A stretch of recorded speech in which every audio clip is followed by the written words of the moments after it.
सानिया गुल प्लाजा को तकरीबन एक हफ्ता मुकम्मल हो गया है। फायर ब्रिगेड अमले की जानिब से रेस्क्यू ऑपरेशन जारी है।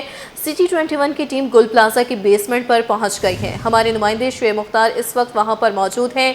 मज़ीद तफसीलात उनसे जानते हैं। शुएब, आगाह कीजिएगा, क्या सूरत हाल है इस वक्त?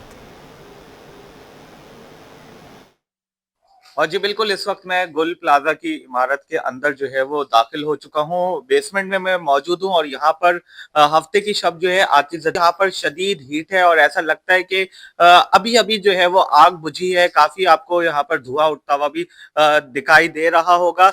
1200 दुकानें थी गुल प्लाजा में जो जल कर जो है वो खाक हो गई हैं।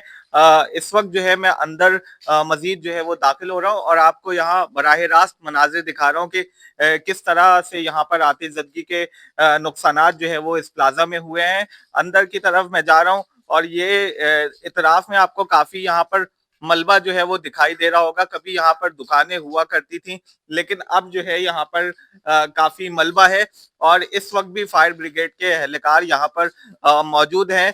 फायर ब्रिगेड के मुलाजमीन जो है हमें काफी पहले दिन से मुतहरिक दिखाई देते हैं। जफर साहब इस वक्त हमारे साथ मौजूद हैं। जफर साहब, मैं अंदर आने में मुझे भी काफी दुश्वारी हो रही है, तो थोड़ा सा बताइएगा। काफी गर्मी लग रही है यहाँ पर और बात करना जो है महाल हो रहा है, तो इस हवाले से थोड़ा सा बताइएगा। सर, ये आज 7वां रोज है गुल प्लाजा शॉपिंग मॉल का है। अभी इस टाइम हम अंडरग्राउंड पे हैं और आपने देखा कि गुल प्लाजा की बैक साइड पे तमाम इसका हैवी मशीनरी लगी हुई है, वो काम कर रही है। जो फायर फाइटिंग तो तकरीबन ख़त्म हो चुकी है, मगर ये पॉकेट्स वगैरह कभी ऐसी छुपी हुई आग थी, क्योंकि ये वाहिद बेसमेंट ऐसा था जो बचा हुआ था 2 दिन पहले तक।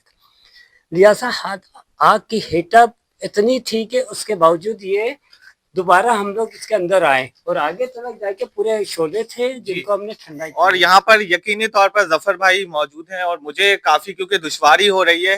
अंदर में मौजूद हूँ, सांस लेने में बहुत प्रॉब्लम हो रही है यहाँ पर क्योंकि यहाँ पर बेसमेंट में हम मौजूद हैं। दुकानें जलकर खाकसर हो गई हैं। हीट इतनी है कि मैंने जैकेट भी पहनी है, हेलमेट भी पहना है, लेकिन इसके बावजूद भी मैं यहाँ पर बात नहीं कर पा रहा। काफी प्रॉब्लम हो रही है। जफर साहब, ये बताइएगा, हफ्ते की शब यहाँ पे जो है वाकया पेश आया था आग आतिशबाजी का, तो आज जो है हम देख रहे हैं कि जुम्मे के करीब हैं हम और कल जो है वो 7 रोज मुकम्मल हो जाएंगे।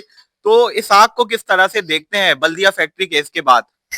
देखिए, ये गुल प्लाजा का सानिया, यह आग जो है कराची की बड़ी आगों में से है, जिसमें बल्दिया का हम तस्करा पहले करेंगे। बल्दिया टाउन फैक्ट्री की बड़ी आग थी और उसके बाद बर्टन मार्केट में जो याशुरा वाले दिन बम ब्लास्ट हुआ वो एक बड़ी आग थी। तीसरी बड़ी आग ये है। और लिहाजा अगर कंपेयर करते हैं आप उन आगों से, तो मैं कहूँगा कि इसको कंपेयर करना गलत नहीं होगा। बिल्कुल उसी नोयत की आग है, 3rd डिग्री आग है। इस पर तकरीबन पूरी कराची के फायर ब्रिगेड की 14 से 15-20 गाड़ियाँ काम कर रही हैं और आपके सामने आज 7वां दिन है और इसको किस तरीके से हम बेसमेंट में खड़े हुए हैं। और ये तो आप बेसमेंट से सिर्फ इंटर हुए हैं और 50 कदम आगे आए हैं। हम 200 कदम आगे तक अगर आप चलना चाहें तो मैं तैयार हूँ, मेरी टीम आगे बैठी हुई है। अब फायर फाइटिंग हो रही है, पूरा एक सिस्टम के तहत अंडरग्राउंड में बैठे हुए और ये काम कर रहे हैं हम लोग। जी, आपको बताया जफर साहब ने कि 50 कदम आगे भी फायर ब्रिगेड के बहादुर जो मुलाजमीन है वहां पर मौजूद हैं। लेकिन क्योंकि मुझे जो है काफी मुश्किलात का सामना हुआ यहाँ पर और जो है सांस लेने में काफी दुश्वारी हो रही है यहाँ पर, क्योंकि हवा बिल्कुल भी यहाँ पर पास नहीं हो रही है। बेसमेंट का ये फ्लोर है, काफी यहाँ पर हमें इस वक्त भी जो है यहाँ पर धुआं जगह जगह दिखाई देता है। काफी यहाँ पर गर्मी है। फायर ब्रिगेड के जवान अंदर जा रहे हैं। देखा जा सकता है कि यहाँ पर किस तरह से जो है वो आतिशबाजी के नतीजे में जो है नुकसानात हुए हैं और फायर ब्रिगेड के जवान जो है वो इस वक्त भी यहाँ पर काम कर रहे हैं और देखा जा सकता है कि इस वक्त भी यहाँ पर जो है वो आग बुझाई जा रही है। पानी जो है वो बाकायदा तौर पर यहाँ पर डाला जा रहा है ताकि कूलिंग का अमल जो है वो मजीद जो है वो बेहतरी के साथ जो है वो किया जा सके। इस वक्त जो है फायर ब्रिगेड के यहाँ पर एहलकार जो है यहाँ पर मौजूद है और ये हेलमेट पहनने के बाद, ये मोटी जैकेट पहनने के बाद भी यहाँ पर काम जो है मुझसे नहीं हो रहा है। काफी प्रॉब्लम हो रही है जिसकी वजह से जो है मुश्किलात का सामने। तो मैं इनसे दरखास्त करूंगा मुझे जो है वो बाहर की जानिब जो है वो लेके जाए। काफी यहाँ पर प्रॉब्लम हो रही है। और जफर साहब ये बताइएगा कितनी दुकानें होती थी यहाँ पर? जो यहाँ की इंतजामिया के लोग हैं ना, इनके मुताबिक तकरीबन 150 से 200 दुकान है जी। इनकी इंतजामिया के मुताबिक 150 से 200 दुकान है बेसमेंट में। और अभी कितनी दुकानें यहाँ पर महफूज हैं? महफूज तो कुछ भी नहीं है जी। अभी सर्चिंग का अमल इसलिए बोलते हैं कि अभी फायर फाइटिंग खत्म हो जाए तो फिर सर्चिंग का अमल चलेगा। जिस बेचारे का नसीब अच्छा हुआ उसकी दुकान देखते हैं क्या होता है। हाँ जी बिल्कुल, आज जो है वो इस वक्त भी फायर फाइटिंग का अमल जो है वो जारी है और काफी यहाँ पर जो है हमें सांस लेने में दुश्वारी हो रही है फायर ब्रिगेड का अमला। लेकिन इस वक्त भी यहाँ पर ऐसे सूरत हाल में भी अपनी जान हथेली में डालकर यहाँ पर जो है इस इमारत में आग बुझाने में, रेस्क्यू ऑपरेशन में जो है वो मसरूफ है। इनका ये कहना है कि जल्द अज जल्द जो है वो कूलिंग का अमल जो है वो मुकम्मल हो जाएगा। यहाँ पर 70 से जायद जो है वो लाशें भी जो है वो अब तक बरामद हो चुकी है, जो सिविल अस्पताल जो है वो मुंतकिल की गई हैं। हफ्ते की शब जो है यहाँ पर आतिशज़दगी का वाकया जो है रात 10:25 पर पेश आया था। यहाँ पर काफी हीट है, काफी प्रॉब्लम हो रही है। जी। सानिया गुल प्लाजा लवाहिकीन के लिए एक एक लम्हा कयामत। सानिया ने 71 से ज्यादा घर उजाड़ दिए, 77 ताहाल लापता। गुल प्लाजा में ऑपरेशन 7वें रोज में दाखिल। खंडर बनी इमारत से मिलने वाली मजीद बाकिया सिविल अस्पताल मुंतकिल। इंसानी हड्डियां, दांत, खोपड़ियां अस्पताल पहुंचाई गई। पुलिस सर्जन के मुताबिक अब तक 16 मैयतों की शिनाख्त मुकम्मल हो चुकी। शिनाख्त के बाद 15 लाशें लवाहिकीन के हवाले कर दी गई। डिप्टी कमिश्नर साउथ जावेद नबी खोसो ने आज सर्च ऑपरेशन मुकम्मल करने का दावा किया है। इस वक्त रेस्क्यू ऑपरेशन की क्या सूरत हाल है, जानते हैं अपने नुमाइंदे उसामा मलिक से। उसामा बताइएगा। बिल्कुल देखें, गुल प्लाजा को लगने वाली जो आग थी आज उसको 7वां रोज़ है और सर्च एंड रेस्क्यू ऑपरेशन का जो सिलसिला है वो आज 7वें रोज़ भी जारी है। तकरीबन आज जो है वो आधा दिन गुजर चुका है और इस वक्त भी जो है वो रेस्क्यू ऑपरेशन का सिलसिला जारी है। रात 10 बजे आज जो है वो 7वां रोज़ भी मुकम्मल हो जाएगा। अब तक तकरीबन 71 अफराद की जो लाशें हैं वो यहाँ से, या बाकियात उसको कह लें तो ज़्यादा बेहतर होगा, वो यहाँ से निकाली जा चुकी हैं और उसमें से तकरीबन 15 अफराद की जो है वो 16 अफराद की शनाख्त भी मुमकिन हो सकी है। जबकि लापता अफराद की जो मिसिंग पर्सन की लिस्ट है उस पर भी जो है वो 77 अफराद के नाम दर्ज हैं।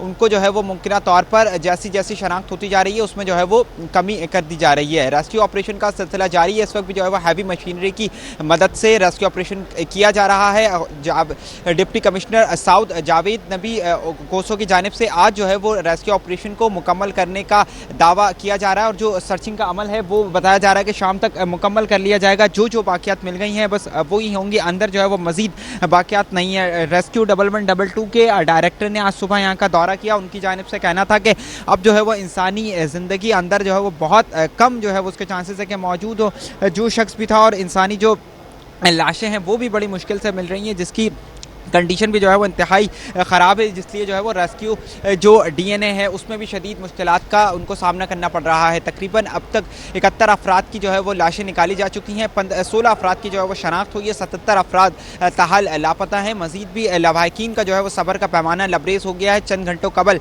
एक शख्स की, कैसर नामी शख्स, जिसके 3 जो है वो घर वाले अब तक जो है उनका कुछ पता नहीं चल सका है, उनकी जानिब से शदीद जो है वो यहाँ पर एहतजाज किया गया। उनका कहना था कि कोई इदारा जो है वो उनको नहीं पूछ रहा। वो एक चक्कर डिप्टी कमिश्नर ऑफिस का लगाते हैं तो दूसरा चक्कर सिविल हॉस्पिटल का लगाते हैं, लेकिन उनको नहीं कुछ बताया जा रहा कि उनके प्यारे कहाँ चले गए। उनकी जो है वो बीवी गायब है, उनकी बहू गायब है, उनकी जो साली थी वो लापता है, लेकिन कोई जो है वो उनको पूछने वाला नहीं है। अब तक जो है वो काफ़ी अफराद ऐसे हैं जो कि फैमिलीज़ यहाँ का कभी हसरत भरी निगाहों से गुल प्लाजा की तरफ निगाहें दौड़ाती हैं तो कभी जो है वो सिविल अस्पताल जाते हैं, लेकिन उनके प्यारों का जो है वो कुछ पता नहीं चल पा रहा है। लवाहिकीन जो है वो सब्र का पैमाना भी उनका लबरेज होता जा रहा है, क्योंकि जो वक्त गुजर रहा है उनके जो आने रोज इम्कानात है वो बहुत ही ज़्यादा कम होते जा रहे हैं। इस वक्त भी रेस्क्यू ऑपरेशन का सिलसिला जारी है। रात गए तक दावा किया जा रहा है कि सर्च ऑपरेशन मुकम्मल कर लिया जाएगा और फिर उसके बाद ये जो इमारत बाकी है उसको जो है वो मुनहदिम करने का भी काम स्टार्ट कर दिया जाएगा। जी ठीक है, रात तक जो है वो सर्चिंग ऑपरेशन मुकम्मल कर लिया जाए। मलिक बराह रास्त अपडेट कर रहे थे, शुक्रिया। सानिया गुल प्लाजा से इंसानी बाकियात मिली है, तस्दीक का अमल जारी। जावेद नबी खोसो बोले सर्च ऑपरेशन फाइनल मरहले में दाखिल, आज मुकम्मल कर लिया जाएगा। लापता अफराद की फाइनल फहरिस्त 77 है। मजीद कोई लापता है तो वो राब्ता कर सकता है। मज़ीद तहकीकात के बाद हकायक सामने आएंगे। अभी तक search operation and removal of debris का काम है वो ऑलमोस्ट फाइनल स्टेजेस पे है और सिर्फ रिमूवल ऑफ डेब्री को छोड़ के बाकी हमारा सर्च ऑपरेशन आज मुकम्मल किया जाएगा। उम्मीद यही है इंशाअल्लाह। और अब तक 67 कंफर्म डेड बॉडीज़ हम भेज चुके हैं जिनका DNA टेस्टिंग हो रहा है। बाकी जो मिसिंग पर्सनस का फाइनल हमारे पास जो लिस्ट जाके जहाँ रुकी है वो 77 है। मुझे नहीं लगता कि कोई नया नाम ऐड होगा इस पर, बट फिर भी हमारा इंफॉर्मेशन डेस्क एक्टिव है। किसी को कोई इतला है, किसी के पास किसी के मिसिंग होने का इतला है तो वो हमें आज भी उस नंबर पे कांटेक्ट करके हमें लिखवा सकते हैं। आप न सिर्फ कांटेक्ट कर सकते हैं, वो बंदा यहाँ आ सकते हैं या व्हाट्सएप हमें कर सकते हैं। तो आज हमारा ऑपरेशन जो है सर्च ऑपरेशन आज हम होपफुली वाइंड अप कर देंगे। एक्सेप्ट डेब्री वाला एरिया है उसके नीचे हम कोशिश कर रहे हैं कि शायद हमें कोई इंसान दबा हुआ मिल जाए तो हम उसको निकाल लें। सानिया गुल प्लाजा में जांबाक अफराद की तादाद 71 हो गई है। Police surgeon doctor Sumaiya Tariq के मुताबिक तमाम लाशों का पोस्टमार्टम मुकम्मल कर लिया गया है, जबकि अब तक 16 लाशों की शिनाख्त के बाद उन्हें वरसा के हवाले किया जा चुका है। मजीद जानते हैं इब्राहिम रिंद से। इब्राहिम रिंद, आगाह कीजिएगा इस हवाले से।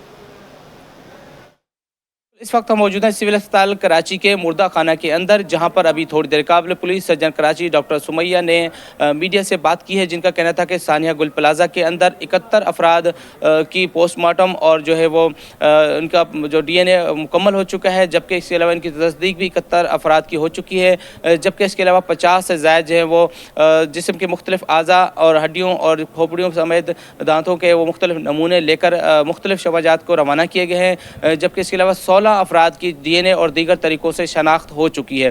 तो इस हवाले से जो लवाहिकीन आ रहे हैं उनके DNA करने का सिलसिला भी यहाँ पर जारी है, जबकि इसके अलावा यहाँ पर कैंप भी लगाया गया है और इस हवाले से मज़ीद तहकीकात भी की जा रही हैं। जबकि इसके अलावा रात गए से अब तक जो है कुछ जो है वो लाशें और जिस्म के मुख्तलिफ आज़ा यहाँ पर लाए गए थे, जो कि अभी मुर्दा खाना में मौजूद हैं। वो भी तकरीबन 8 से 10 लाशें हो सकती हैं एक अंदाजे के मुताबिक, लेकिन अभी कुछ भी मज़ीद कहा नहीं जा सकता। पुलिस सर्जन कराची ने सिर्फ इतना ही बताया कि ये तकरीबन 71 अफराद हो चुके हैं जिनके DNA और उनके पोस्टमार्टम मुकम्मल हो चुके हैं। तो मज़ीद जो भी कानूनी कार्रवाई है वो मुकम्मल की जा रही है।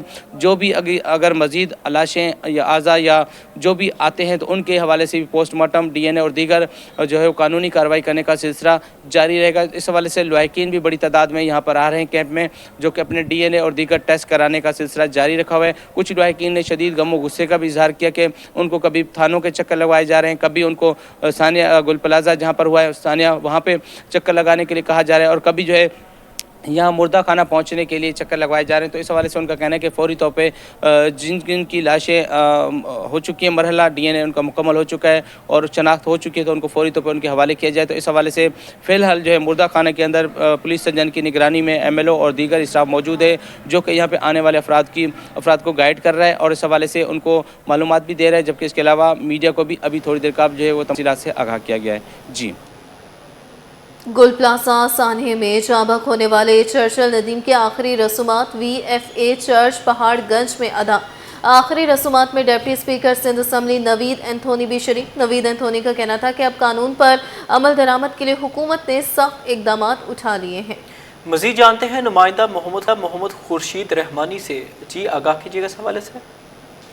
जी नाज़रीन, मैं मौजूद हूँ पहाड़गंज कॉलोनी में, जहाँ पर मसीही बरादरी आबाद है और सानिया गुल प्लाजा में एक चर्चिल नदीम भी इस हादसे में जांबाक हो गए और उनको ट्रिब्यूट देने के लिए इस वक्त जो है वो गीत गाया जा रहा है। इस तकरीब में सिंध असम्बली के डिप्टी स्पीकर नवीद एंथोनी साहब इस वक्त हमारे दरमियान मौजूद हैं, उनसे गुफ्तगू करेंगे। इस मौके पर वो क्या कहेंगे। तो साहब बहुत शुक्रिया, क्या कहेंगे इस वाक़े पे और किस तरह से ये वाक़या हो चुका है, अब दोबारा कोई ये वाक़या इस तरह पेश ना है, कोई और चर्चिल नदीम जो है वो इस दुनिया से ना जा सके इस तरह के हादसा के नतीजे में, क्या कहेंगे आप। बेशक से ये बहुत ही कर्ब का लम्हा है और बहुत ही दर्दनाक लम्हा है। आज हम यहाँ मौजूद हैं चर्चिल की आखिरी रसूमात में उनके ख़ानदान के साथ और इस दुख की घड़ी में हम यहाँ पर हैं। और जो आपने बात की, मैं तो यही कहना चाहूँगा कि ये बात यहाँ पर कहना है कि जी कानून साजी होनी चाहिए, कवानीन मौजूद हैं, उस पर अमल दरामदगी होनी चाहिए, लेकिन सबसे बड़ी बात यह कि अवामुल नास की अवेयरनेस सिविक सेंस के हवाले से जो है ना बहुत ज़रूरी है कि अवाम को ख़ुद भी पता हो कि जहाँ वो जाता है क्या उस बिल्डिंग, उस इमारत, उस जगह में उसकी ज़िंदगी और उसके प्यारों की ज़िंदगी के लिए वो सारे इक़दाम हैं या नहीं है। जब तक हम अवाम को अवेयर नहीं करेंगे, सिविक सेंस नहीं होगी, उस वक्त तक इस तरह के हादसा जो हैं वो उनसे बचना थोड़ा सा मुश्किल होता है। कवानीन मौजूद हैं, उसकी अमल दरामदगी के लिए आपने देखा होगा कि चीफ मिनिस्टर साहब ने जिस तरह अपनी प्रेस कॉन्फ्रेंस में कहा कि बहुत सारी ऐसी बिल्डिंग्स हैं जहाँ पर ये सवालात हैं कि वहाँ पर जो बिल्डिंग कोड है उस पर अमल दरामद नहीं हो रहा और सारे महकमे जो हैं वो अपनी इस तनदही के साथ इस पर काम कर रहे हैं। लेकिन बुनियादी चीज़ मैं अगेन कहूँगा कि हमें अवाम को अवेयर करने की ज़रूरत है कि उनकी जान माल की हिफाजत के लिए क्या है। चर्चिल नदीम की मौत पर जो है वो पूरा इलाका, न सिर्फ पूरा कराची अश्कबार है।